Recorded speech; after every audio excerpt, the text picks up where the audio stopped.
ایک ریسرچ کے مطابق خوشی پیسہ خرچ کرنے سے ملتی ہے، پیسہ محفوظ کرنے سے نہیں۔ ایک اچھا انسان کسی سے شکایت نہیں کرتا اور خامیاں تلاش نہیں کرتا۔ دین غریبوں سے شروع ہوا تھا اور غریبوں میں ہی رہ جائے گا۔ نیک عورت امور دنیا سے نہیں بلکہ اسباب آخرت سے ہے۔ اگر آپ سوچتے سوچتے سو جائیں تو نیند کے درمیان بھی آپ کا دماغ ایکٹیو رہے گا اور جاگنے کے بعد بھی آپ تھکے ہوئے ہوں گے۔ دنیا میں سب سے زیادہ بیکٹیریا انسان کے منہ میں پائے جاتے ہیں۔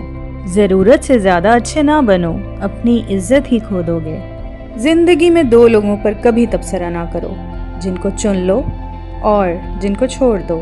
ایک عقل مند عورت کبھی پیسوں کے پیچھے نہیں بھاگتی کیونکہ وہ جانتی ہے کہ اس کی محبت انمول ہے۔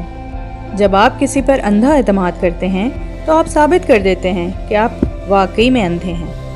کچھ تکلیفیں ایسی ہوتی ہیں جن پر معاف تو کیا جا سکتا ہے لیکن تعلق نہیں رکھا جا سکتا۔ دنیا میں سب سے زیادہ خوش نصیب وہ ہے جس کی رفیقہ حیات باعصمت اور نیک طبیعت ہو۔ جو عورت اس حال میں انتقال کرے کہ اس کا شوہر اس سے راضی ہو اور خوش ہو تو وہ جنتی ہے۔